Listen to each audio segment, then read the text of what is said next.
Gloire à Dieu, nous allons prier. Seigneur, nous te recommandons ce temps. Merci de nous parler. Révèle-toi à nous, Seigneur. Nous avons besoin de toi. Viens prendre la première place au nom de Jésus-Christ. Que ta parole, Seigneur, puisse produire, Seigneur, la vie en nous et qu'elle renouvelle la foi et notre alliance envers toi au nom de Jésus-Christ. Amen. Amen. Nous lisons Jean au chapitre 5. Jean 5.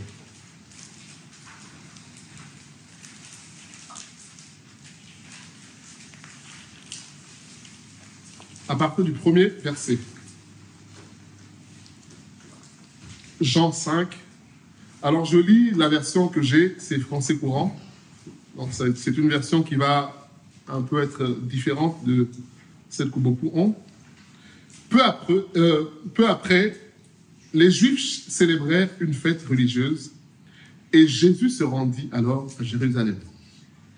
Dans cette ville, il y a, près de la porte des brebis, une piscine avec 5 galeries à colonnes. On l'appelle en hébreu Bethsaïda. Dans ces galeries, une foule de malades était couchée. Donc on nous décrit une partie de l'échantillon des malades, des aveugles, des boiteux, des paralysés. Ils attendaient que l'eau fasse des remous, car un ange du Seigneur descendait à certains moments de la piscine et agitait l'eau. Le premier malade qui descendait dans l'eau ainsi agitée était guéri de sa maladie, quelle qu'elle fût. Il y avait là un homme malade depuis 38 ans. Quand Jésus le vit, étendu à terre, et apprit qu'il était malade depuis longtemps déjà, lui demanda « Veux-tu être guéri ?» Le malade lui répondit « Maître, je n'ai personne pour me plonger dans la piscine quand l'eau est agitée. Pendant que j'essaie d'y aller, un autre y descend avant moi. » Jésus lui dit « Lève-toi, prends ta natte et marche. » Aussitôt, l'homme fut guéri. Il prit sa natte et se mit à marcher. On peut s'arrêter là en ce qui nous concerne aujourd'hui. Alors, on nous dit que Jésus arrive à Jérusalem et donc il arrive au temple, donc près de cette piscine, et il voit qu'il y a un grand nombre de malades. Alors on nous décrit, il y avait des aveugles, des boiteux, des paralysés, et je pense qu'il y en avait encore beaucoup d'autres. Et j'aime bien le commentaire qui est mis ici, que vous avez aussi. Ils attendaient que l'eau fasse des remous, car un ange du Seigneur descendait à certains moments de la piscine et agitait l'eau. Le premier malade qui descendait dans l'eau, ainsi agité, était guéri de sa maladie, quelle qu'elle fût. Alors, en lisant ce texte, il y a beaucoup d'informations, on n'a pas le temps de traiter tout ça, mais il y a aussi beaucoup comment dire ça, d'incertitude, puisqu'on nous dit qu'il y a une chose certaine, c'est que le premier malade qui entrait dans l'eau lorsque l'eau était agitée était, quel que fût. Voilà. Donc là, au moins, il y a une certitude. Et je pense que c'est ça qui faisait que ces gens restaient là. Puisqu'il y avait au moins une certitude, c'est que quel que soit ton problème, tu auras la solution. Mais il y a une incertitude. C'est laquelle? À quel moment l'ange va venir? Et qui sera le plus? Ça fait beaucoup, À quel moment l'ange va arriver? Donc ça veut dire qu'il faut rester là, à cet endroit-là, sans dormir. Puisque l'ange peut arriver à 2 h du matin, 3 h du matin, 5 h du matin, 15 h, 17 h, 19 h. Donc on ne sait pas. Et donc, vous vous imaginez, en plus de la situation de maladie, il y a la question de la charge mentale. Hein. Vous voyez ce que ça fait. Hein. Vous savez, quand vous êtes fatigué et que vous luttez, vous résistez. Bon, peut-être qu'il n'y en a pas dans la salle ici, on est trop spirituel. Mais il y a des humains, parfois, quand ils sont fatigués, ils deviennent acariâtres, ils deviennent, voilà, ranchants. Hein. Comme on sait bien faire, nous, les Français. Il se met à râler pour tout, puisqu'il est fatigué. Donc, vous imaginez, en plus de la maladie, tu dois être en alerte toute la journée. Et je pense qu'humainement, pour une seule personne, ce n'est pas possible. Donc, il y avait certainement du relais. Donc, quand quelqu'un avait un membre de famille qui était malade, peut-être que les cousins seraient les... pour dire, bon, toi tu y vas, on ne sait jamais. Peut-être que c'est à ta veille à toi qu'il va se passer quelque chose. Et d'où la réponse de cet homme à Jésus. Jésus vient, il voit cet homme. Et j'aime beaucoup ce qui est écrit, hein, ce qui est écrit là. On nous dit, il y avait là, verset 5 hein, dans ma version, un homme malade depuis 38 ans. Alors, dans les autres versions, je crois, du second, c'est écrit, qui était là, un homme malade depuis 38 ans qui était là, qui était présent. Je ne sais pas si quelqu'un peut me lire ce verset, oui. Là se trouvait un homme infirme depuis 38 ans. Voilà, on dit là, à cet endroit-là, se trouvait un homme infirme depuis... Alors, je me posais la question en méditant, est-ce que l'homme est malade depuis 38 ans? Ça, c'est certain. Mais depuis quand, combien de temps il était là, devant cette piscine-là? Ça, on ne le sait pas. C'est une incertitude. Mais on nous dit, là, se trouvait un homme malade depuis 38 ans. Alors, je relis ma version. Quand Jésus, verset 6, le vit étendu à terre et apprit qu'il était malade depuis longtemps déjà. Alors, ça m'a fait sourire en méditant ça. Jésus a appris qu'il était malade. Est-ce que Jésus ne savait pas il ne connaissait pas la situation de cet homme? Je pense que Jésus, comme Nathanaël, vous vous rappelez, lorsqu'il a vu Nathanaël, lui dit, je t'ai vu quand tu étais sous le figuier. Et je te connais, Nathanaël. Il dit, mais comment tu me connais, toi? Il dit, mais moi, je suis Dieu, je connais tout. Et là, Jésus voit cet homme étendu. Il lui dit, veux-tu être guéri? Alors, quelle est la réponse de l'homme? On peut lire, hein. Maître, je n'ai personne pour me plonger dans la piscine quand l'eau est agitée. Donc, ça rejoint un peu ce que je disais comme commentaire. Ce n'est pas écrit, mais c'est ce que je pense. Comme les malades avaient certainement des gens qui étaient là pour les aider, ben lui, cet homme, n'avait personne. Donc, en plus de sa maladie, il n'y avait personne qui puisse l'aider à aller dans la piscine, à être le plus rapide. Et il répond au maître, mais Seigneur, je n'ai personne. Et il y a quelque chose qui m'a interpellé dans la réponse de cet homme. Je peux me poser la question, hein, je vais me poser des questions. Qu'est-ce qui fait que cet homme donne cette réponse à Jésus? Je n'ai personne. Est-ce que quelqu'un peut nous aider à... Qu'est-ce qui fait que... Puisque la question de Jésus, c'est est-ce que tu veux être... Bon, une question comme ça. Le désespoir. Le désespoir, bon. Voilà, je pensais qu'il y aurait... c'est ça notre thème.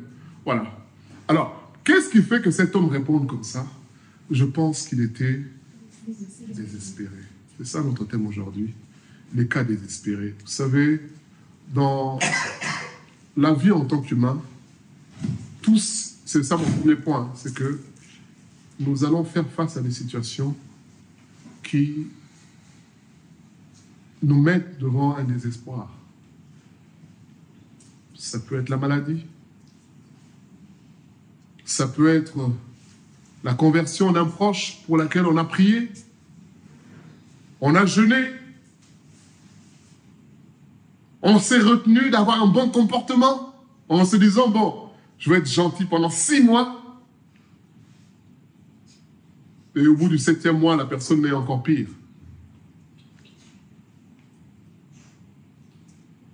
Ça peut être une situation familiale. On a tout fait. On a donné des conseils. On a cherché un médiateur pour nous aider. La situation se fixe, 1 mois, 2 mois, ça repart. Et souvent, quand ça repart de plus belle. Et la frustration vient du fait qu'on se dise, mais attends, donc tout ce qu'on a fait là, ça ne servait à rien. Oui, c'est ça qui nous plonge dans le désespoir. Donc tout ce que j'ai fait n'a servi à rien. C'est ça, bien-aimé. Des cas désespérés. Je pense que cet homme, même s'il s'attendait à ce que Dieu agisse, mais au fond de lui, il s'est dit, bon, de toutes les façons, pour que Dieu agisse, il faut qu'il passe par un protocole.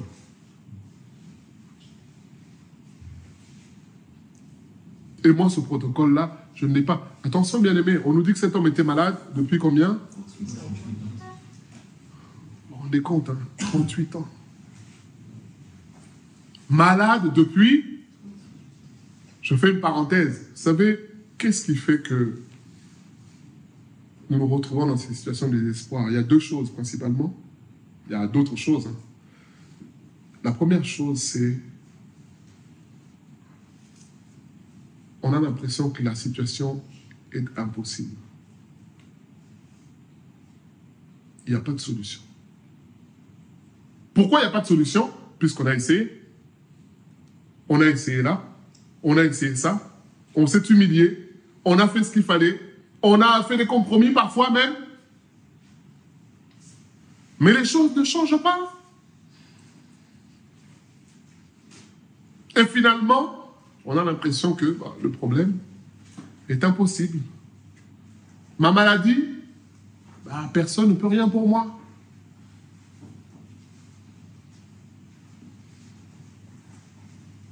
Ma situation administrative, personne ne peut rien.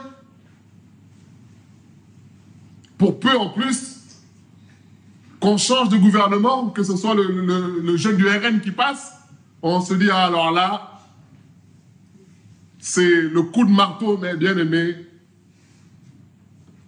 Notre exhortation est là pour nous dire que Jésus-Christ est le spécialiste des cas désespérés. C'est ça que Dieu aime même. Parce que c'est ça qui fait la différence entre Dieu et l'homme. C'est ça qui fait la différence entre Dieu et l'homme. Donc, premier point, c'est que la situation paraît impossible. Il n'y a pas de solution. On ne voit pas le bout du tunnel. Deuxième chose qui fait qu'on se retrouve dans le désespoir, c'est la durée. Le temps que la chose prend.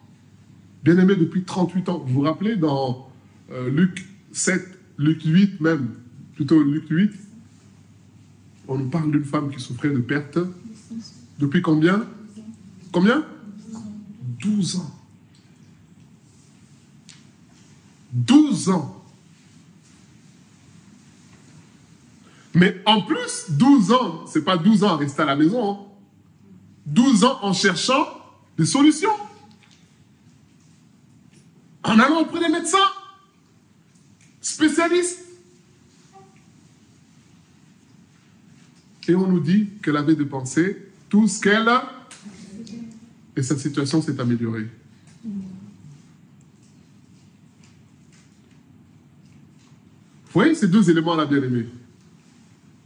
Situation qui semble impossible. Le temps que ça prend. C'est trop long. C'est trop dur. Où est Dieu dans mon problème?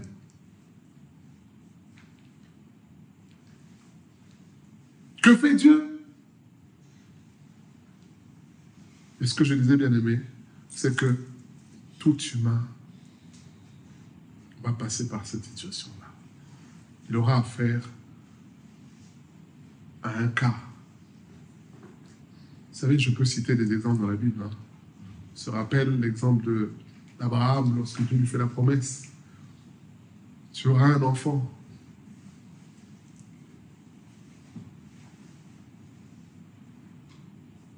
Abraham a eu foi. Il a cru. Mais à un moment donné, Sarah vient le voir pour lui dire, écoute,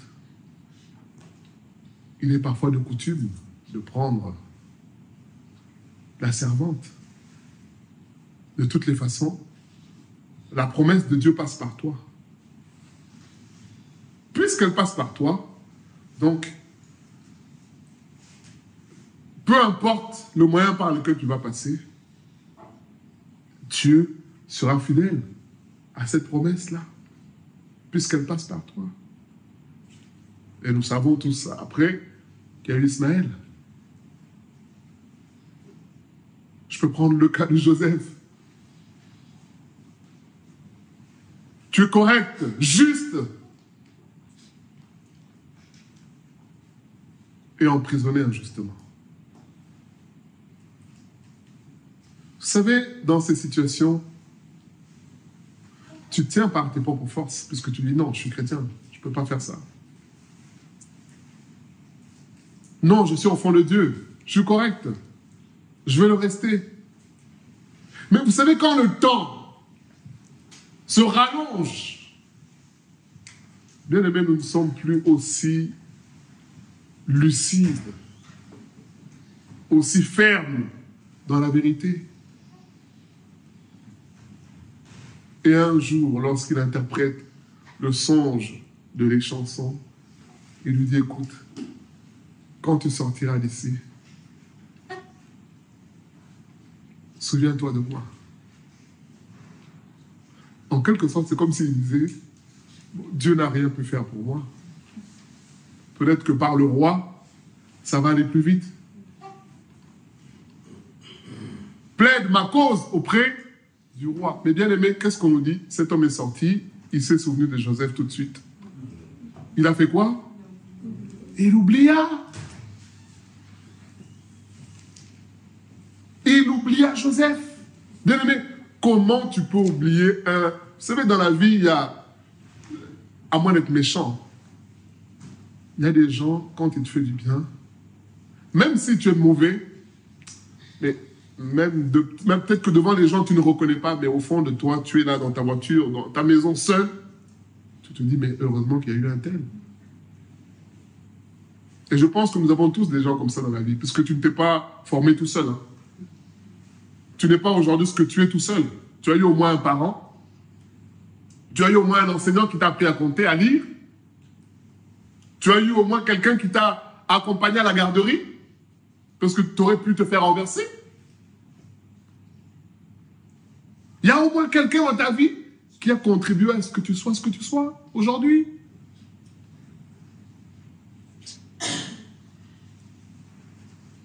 Et cet homme sort, il oublie Joseph.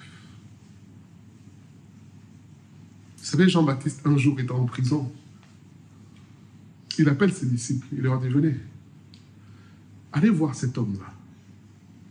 Jésus.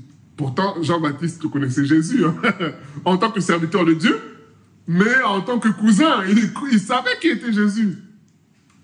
C'est lui-même qui a prophétisé, Jean 1, 29, celui-ci est l'agneau de Dieu qui ôte le péché du monde. Mais bien aimé, vous savez, quand tu es dans le désespoir,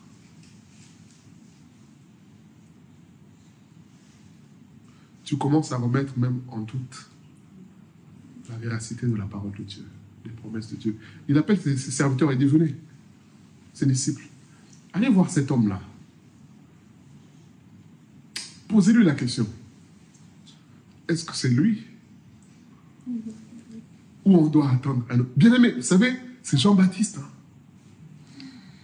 Jésus dit, de tous les hommes qui sont nés d'une femme, qui est le plus grand? Donc toi, tu cherches à devenir bishop, trishop, quadrashop, tout ce que tu veux. Tu as déjà échoué puisque Jean-Baptiste, Jésus a dit, sur la terre, c'est le plus grand. Voilà, Jésus a déjà tranché.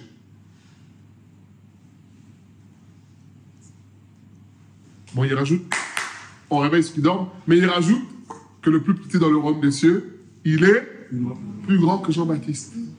Donc, vous vous imaginez, Jean-Baptiste a eu un moment où il s'est dit,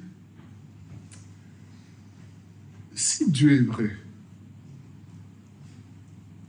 c'est Dieu que je sers,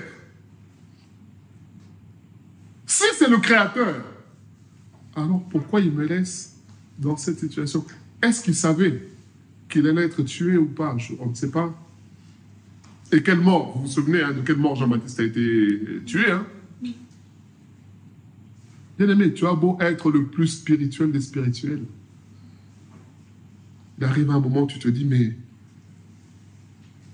est-ce que c'est vrai tout ça?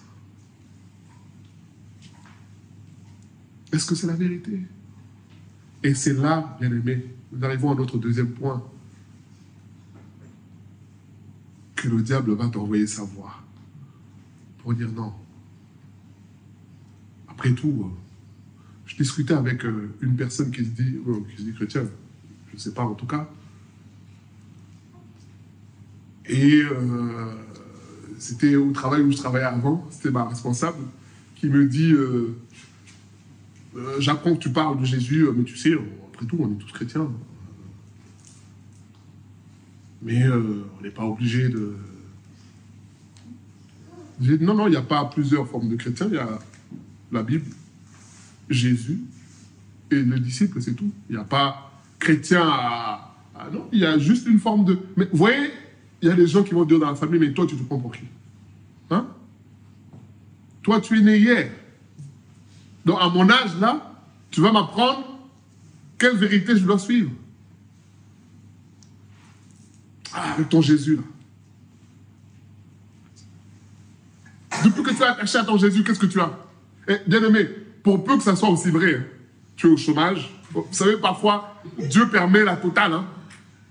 Dieu permet la totale. Tu es au chômage. Parfois, tu es malade. Tu n'as pas un rond. Et celui même qui te critique, là, c'est celui qui te donne l'argent de temps en temps et qui te dépanne.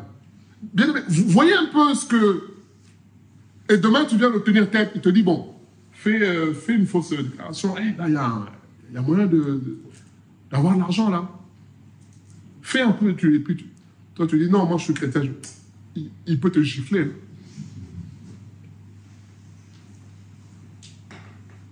Et souvent, il va dire, bon, à partir d'aujourd'hui, tu m'oublies. Il sait que, de temps en temps, l'aide que tu lui apportes lui fait du bien. Mais comme il a le pouvoir à ce moment-là, il dit, bon, maintenant, débrouille-toi avec ton Jésus.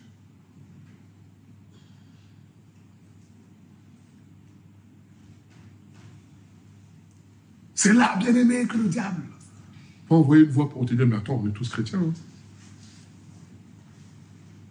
On croit tous en Dieu. Catholique, tel. Bien aimé, non. C'est Jésus-Christ qui est le chemin, la vérité et la vie. C'est ça. C'est quand tu es dans le désespoir comme ça que le diable vient. Et vous savez, ces gens-là qui viennent comme ça, là, ils ne viennent pas avec... Non, ils viennent avec douceur. Hein. Puisqu'il sait que s'il vient en frontal, il te connaît plus ou moins. Il va venir avec douceur. Mais regarde un peu, mon frère. Tu sais que moi... Vous savez, souvent, c'est le tonton de la famille là, qui a 70 ans, le sage. Ils ont parlé en famille. Ils se sont dit, non, toi, il faut que tu ailles voir le petit là, parce que le petit là, il perd la tête. Non, c'est lui qui vient. Est-ce qu'on peut discuter hein? Et là, il t'invite même au resto. Vous voyez, non, tout est... Il t'invite au resto. Il dit, bon, nous avons vu ta situation et nous souffrons de te voir comme ça. Bien aimé, on va te prendre dans les sentiments. Nous souffrons de te voir comme ça. Là, tu n'as pas de papier. Ou alors tu as un diplôme, mais le travail que tu fais ne correspond pas. La famille se pose des questions. Nous sommes tous inquiets. Alors, même si tu ne le fais pas pour toi, fais-le au moins pour... Hey, fais-le au moins pour ceux qui t'aiment. Qu'est-ce que je veux dire, bien-aimé? C'est que, vous savez, quand on est dans des désespoirs comme ça, c'est là, premièrement, que le diable envoie ses voix à lui. Vous vous rappelez hein, dans l'histoire de Jairus, lorsqu'il parle avec Jésus. Les gens viennent lui dire, hé, arrête. C'est terminé. Arrête d'embêter le maître. C'est fini.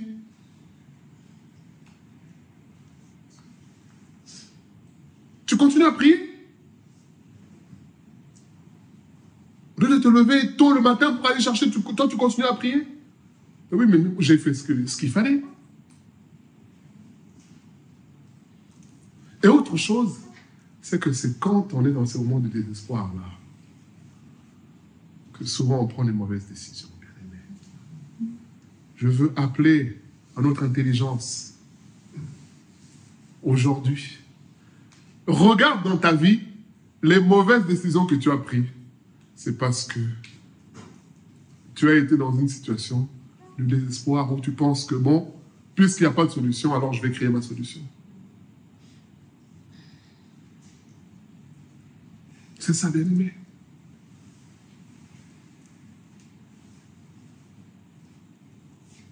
Enfant malade. On te dit, bon, il y a un prophète, surtout ici à Paris, à boire et à manger. Il y a un prophète, quand il parle, il fait sortir le feu de sa bouche.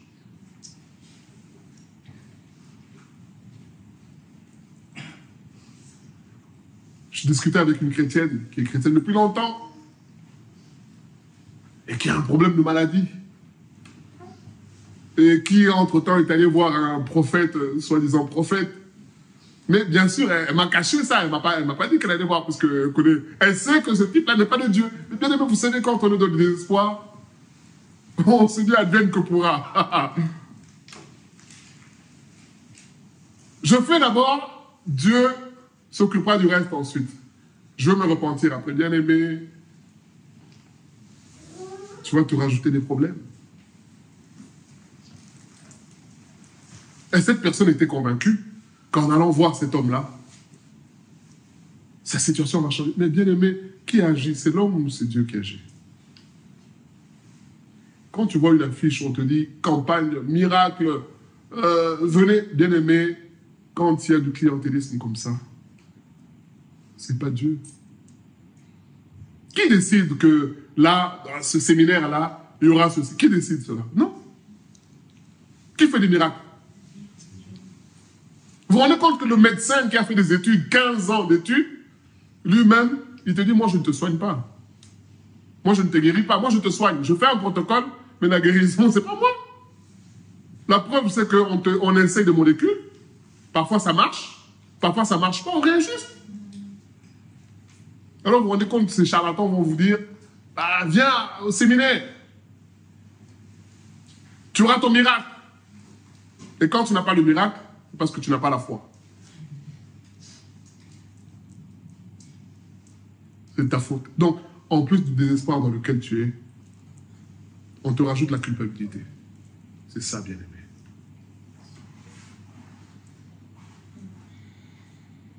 Beaucoup sont tombés dans le compromis à cause du désespoir. Vous savez, les amis de Daniel, lorsque le roi se présente à eux, il leur dit, ah bon, j'ai entendu que vous avez résisté à l'ordre du roi.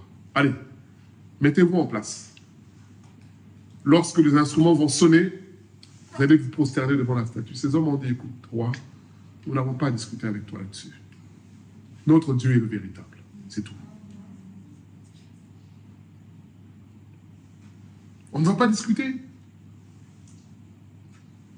Et beaucoup à ce moment-là, bien aimé, il se dit, bon, Dieu comprendra. Après tout, je souffre. Après tout, mon enfant souffre. Je veux la solution. Bien aimé, notre exhortation aujourd'hui, c'est nous dire que Jésus-Christ est le spécialiste des cas désespérés. Amen. C'est ça même sa tasse de thé. C'est ça qu'il aime. C'est ça qu'il aime. Regardez l'histoire d'Israël, de Dieu avec Israël dans l'Ancien Testament. Vous allez voir.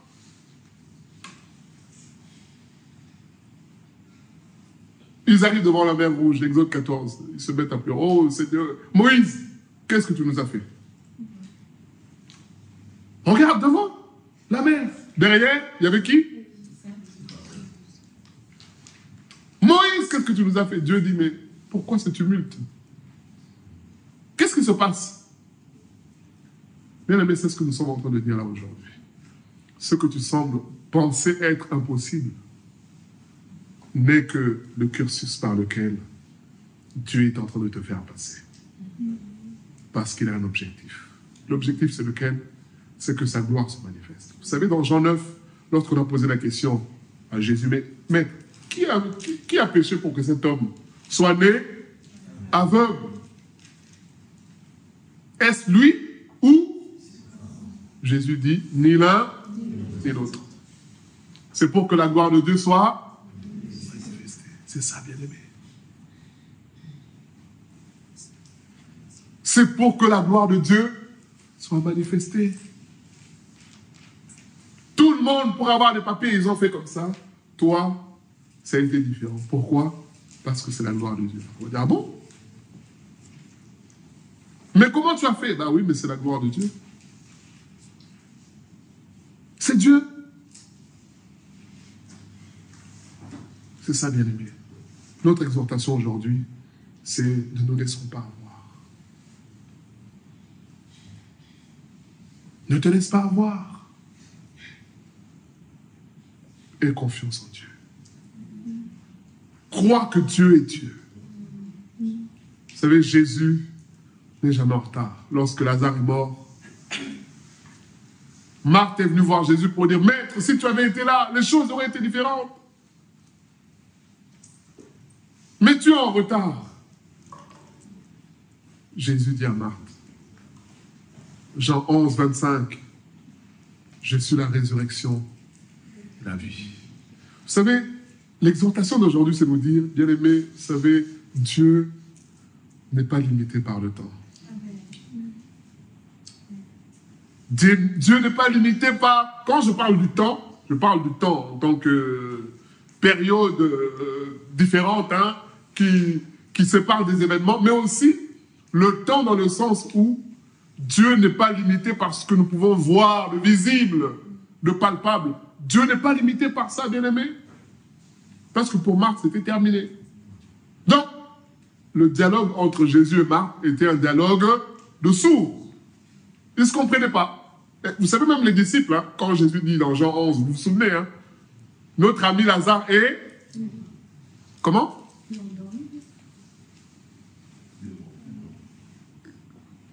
Qu'est-ce que Jésus dit, lecteur de la Bible?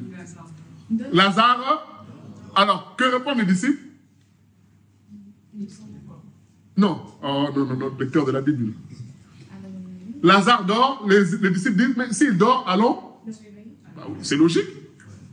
Et c'est là que Jésus dit maintenant, ah, vous n'avez pas compris, il est mort. Ah, là, c'est pas la même chose. C'est pour nous dire que la considération des événements que nous avons notre lecture n'est pas la lecture de Dieu. Et c'est ça que je voudrais qu'on ait en tête. Puisque si tu n'as pas ça en tête, tu vas chercher des avocats. Tu vas chercher des alliés humains. Tu vas chercher ces avocats-là, bien-aimés. Ils ne garantissent pas la victoire. Hein. Non seulement tu payes cher, mais tu n'as pas la victoire. Même si tu as perdu, il faut que tu payes l'avocat. C'est vrai ou c'est pas vrai? Même si tu as perdu, lui, ses honoraires, il va les avoir puisque vous avez signé le contrat. Donc c'est incertain. C'est ça, bien aimé. Et Dieu est au-dessus de ça. Marthe va appeler Marie pour lui dire, écoute, le Seigneur t'appelle. Puisque je pense que Jésus a compris que, bon, comme on ne se comprend pas, elle se dit, bon, elle va appeler sa sœur. Et Marie vient. Il dit, Seigneur, mais si tu avais été là. Jésus aurait dit à Marie, dit, oh, ne t'ai-je pas dit que si tu crois, tu verras la gloire. Jean 11, 40. Ne t'ai-je pas dit, mais maître, Jésus enfonce le clou, il dit, bon, il est où? Mais maître, tu demandes, il est où? Ça fait 4 jours, il sent déjà. C'est ça, bien-aimé. Pourtant, Jésus, lui, il avait déjà en vue la résurrection de Lazare. C'est ça, bien-aimé. Quelle que soit la situation dans laquelle tu te trouves, la solution se trouve auprès du Seigneur. Vous savez, Mardochée, il a connu toutes sortes de complots contre lui. Et vous vous souvenez que Mardochée avait déjoué, dénoncé un attentat, un coup d'État contre le roi, vous vous souvenez, hein? Et un jour, le roi se réveille, il a ça à cœur. Bien aimé, vous savez, c'est ça quand Dieu agit. Quand Dieu agit, c'est fort. Le roi se réveille et dit, oh, mais cet homme-là, Mardochée, qu'est-ce qu'il est devenu? On dit, mais il est là, il est comme un fou, il se met devant la maison du roi. Il dit, mais c'est cet homme-là qui a déjoué le complot. Qu'est-ce qu'on lui a proposé à cet homme? On dit, non, rien du tout.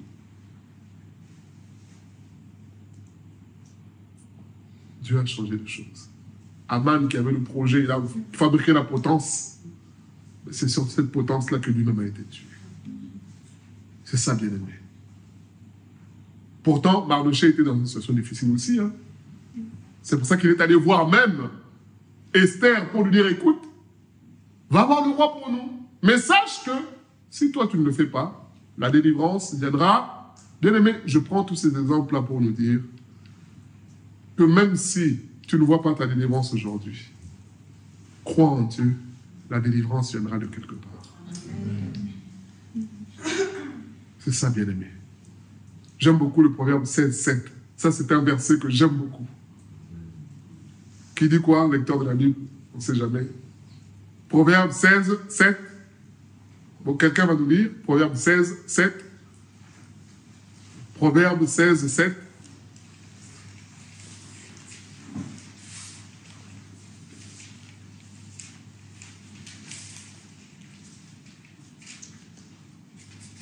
Celui qui a trouvé.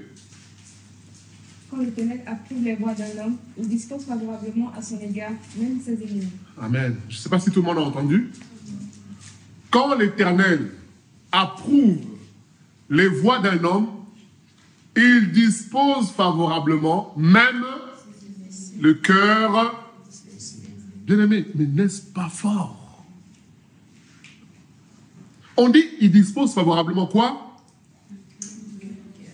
Vous savez que c'est dans le cœur qu'il y a tout. Hein. Quelqu'un peut être avec toi et te tape comme ça. Ah, je t'aime beaucoup. Hein. Ah, mais dans le cœur, il se dit, ouh là là là là. Ça, tu ne le vois pas. Mais là, on nous dit, quand Dieu approuve les voies d'un homme, cet homme-là même en secret. Quand on dit le cœur, c'est-à-dire que le fond de l'homme, Dieu dispose cela en ta faveur. Bien aimé, mais n'est-ce pas merveilleux? C'est-à-dire que celui qui est contre toi, un jour, il devient ton avocat. Pour dire non, ce que vous faites là n'est pas juste. Vous savez,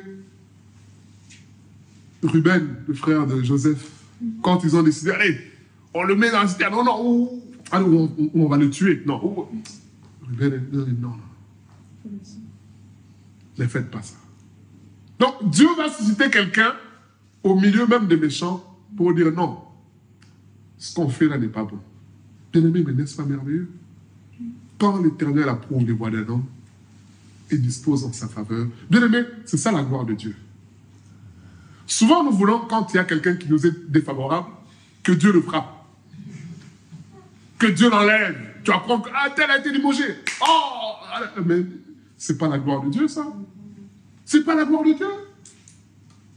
Voilà pourquoi la Bible dit, ne te réjouis pas du malheur de l'autre. Or, nous, en tant qu'humains, on apprend que, tel, c'est bien. On a beaucoup prié. Oh. La véritable gloire, c'est de voir le méchant, là, venir devant toi pour dire, excuse-moi parce que je t'ai fait du mal. Vous savez, les frères de Joseph, hein, vous vous souvenez, hein, ils sont venus la tête baissée. Notre père est mort. Qu'est-ce que nous allons devenir? Joseph leur dit, non, soyez calmes. Qui suis-je, moi? Suis-je Dieu pour... Moi, je ne suis pas à la place de Dieu. Vous m'avez fait le mal, Dieu l'a transformé. Bien aimé, c'est ça la gloire de Dieu. De voir ton bourreau être là maintenant, c'est toi qui pries pour lui. Mais n'est-ce pas merveilleux, bien aimé? N'est-ce pas merveilleux? Vous savez, il y a beaucoup de choses à dire là-dessus. Il y a le témoignage d'une sœur Bon, je vais la faire court, hein. Quelqu'un qui lui devait, non, quelqu'un devait de l'argent, ne voulait pas rembourser, est allé appeler l'Afrique pour qu'un marabout puisse marabouter la sœur. Bien aimé, une histoire cousue de fil blanc, mais une vraie histoire. Et vous vous rendez compte que la sœur reçoit un coup de fil. Elle répond, la personne lui dit, bon, je vous appelle, j'ai été mandaté par un tel pour vous faire du mal. J'ai essayé, ça n'a pas marché. Donc moi, je vous appelle, parce que comme ça n'a pas marché, il y a un problème. Alors, donnez-moi de l'argent pour que je puisse retourner à... Bien aimé, vous voyez comment? C'est ça qu'on a le poisson. Vous savez, parfois tu vas à la pêche pour chercher le poisson. Mais là, c'est le poisson lui-même qui vient pour se faire pêcher. La sœur lui a dit, oui, ça n'a pas marché parce que moi, je suis chrétienne. Je crois en Jésus. Elle a parlé de Jésus à cet homme. Même s'il ne s'est pas converti, mais je pense que ça a été un témoignage pour cet homme-là de se dire qu'il y a une force qui est au-dessus. Peut-être qu'il a fait pour les autres, c'est peut-être un charlatan aussi, mais peut-être qu'il a fait pour les autres, ça a marché. Mais vous vous rendez compte que celui-même à qui on a payé l'argent pour te faire du mal, c'est celui-même qui t'appelle pour se dénoncer. Mais bien aimé, n'est-ce pas ça la gloire de Dieu? Et au final, la sœur a la conversation avec la personne en question qui est allée chercher le marabout. Il dit, mais je ne comprends pas. Normalement, tu devais être en colère après moi. La sœur lui dit, écoute, moi je suis chrétienne, je ne peux pas être en colère. Et le dimanche d'après, cette personne-là est venue au culte. Bien aimé, mais n'est-ce pas ça la gloire de Dieu? C'est ça la gloire de Dieu. C'est ça la gloire de Dieu, bien aimé. Et à cause du désespoir, parfois, on prend des décisions humaines charnelles, par colère. Mais bien aimé, la colère, c'est le domaine du diable. Ah, vous savez, le diable, quand il commence dans la colère, tu sais où tu commences, mais tu ne sais pas où tu vas t'arrêter. Hein. Vous savez, c'est comme l'ivresse. Tu prends un verre, 2 verres, 3 verres, les gens voient que tu n'es plus clair. Mais toi, tant que tu tiens encore sur 2 jambes, mais les gens savent, ah, lui, c'est terminé. Mais toi, tu ne le vois pas. Et il y a un verset dans la Bible qui dit, pour qu'il est pour qu'il est hélas, on le tape, il ne sent rien. Je ne sais pas si vous avez dans votre entourage des gens qui ont ce problème d'alcool, mais moi j'en connais, mais c'est tout le temps. Ah tiens, j'ai perdu une dent. Tiens, mais en fait, il s'est battu, il ne sait même pas qu'il s'est battu. Et je lui dis, mais viens à Jésus parce que pour si peu, quelqu'un peut te poignarder. Tu meurs dans ton inconscience. Ah, mais je peux te dire aussi que le jugement, tu seras bien conscient. C'est ça, bien aimé. Notre prédication, c'est de dire que Jésus-Christ est le spécialiste des cas désespérés. Jésus est venu vers cet homme pour lui dire, ça fait un moment que ça dure, mais aujourd'hui, lève-toi, prends ton lit, rentre chez toi. C'est ça, bien-aimé. Seul Jésus peut apporter cette solution-là. Je ne sais pas par quoi tu passes. Je ne sais pas où est-ce que tu as eu le désespoir. Je ne sais pas ce que les humains t'ont proposé. Ils t'ont dit, bon, dans ton cas, on va faire comme ci, on va faire comme ça, on va faire comme ci. Et là, tu te demandes, mais est-ce que je suis ce que l'humain a dit ou je suis ce que Dieu dit? Eh bien, aimé, ce que l'humain t'a dit là, ça va pas marcher puisque c'est même un humain. Alors retourne vers Dieu pour dire, Dieu, c'est toi qui m'as créé.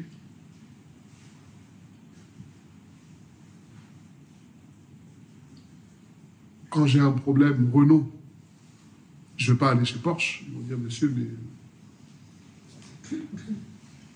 qu'est-ce que vous voulez? Tu vas expliquer ton problème, va dire, oui, bah, allez chez Renault, puisque c'est lui le concessionnaire. C'est lui qui connaît les secrets. Et nous, notre Créateur, c'est Dieu. Alors allons vers Dieu pour dire, Seigneur, soyons honnêtes, pour dire que là, je suis dans le flou. Seigneur, là, j'arrive au bout de ce que je peux supporter. Seigneur, aide-moi. Fais que je puisse continuer à croire en toi, malgré tout ce qui se passe autour de moi. Que mes regards soient tournés vers toi. Bien-aimé, notre exhortation, c'est de dire ne te décourage pas. Ne te laisse pas avoir. Vous savez, beaucoup ont attendu le mariage. Et c'est à ce moment-là que le diable t'envoie le premier venu. Hein. Oh, il est mignon. Oh, la chemise est bien repassée. Oh, j'aime son parfum. Là, quand c'est comme ça, tout tu aimes. Ah, j'aime quand il est silencieux. Hein. C'est ça, bien-aimé? Mais si l'Éternel ne bâtit, tu vas bâtir, mais tu vas bâtir sur du sable. Puisque rapidement, tu vas te rendre compte que tu as perdu du temps. Mais non seulement tu as perdu du temps, mais avec des conséquences aussi. Hein. Avec des conséquences. Notre exhortation, bien-aimée, ayons confiance en Dieu. Vaut mieux hein, dire comme cet homme, Seigneur, je n'ai personne. Et c'est ça ma conclusion. Pour voir une telle main de Dieu, bien-aimé, il faut que tu en arrives à te dire, je n'ai personne. Tant que tu as la police, il y a des chrétiens spécialistes. Hein. Ah, moi je vais déposer plainte. Le moindre truc, au boulot, il est connu que c'est le déposeur de plainte. Dans la famille, il est connu. Mais bien-aimé, tu es chrétien.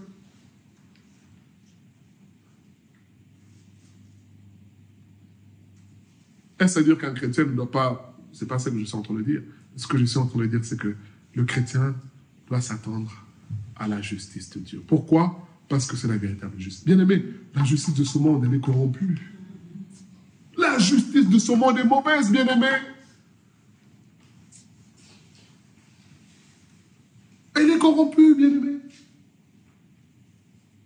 Si elle était vraie, regardez nos anciens présidents, regardez mais tous ces gens-là seront en prison. Tous ces gens qui ont géré l'histoire de Covid, ils seront en prison. Si la justice était vraie, mais la justice n'est pas vraie.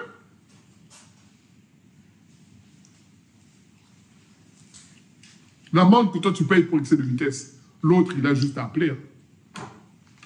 Tiens, mais je ne comprends pas, j'ai reçu. Ah ben non, mais c'est pas grave. Allez, je le fais sauter là. Ah c'est bon.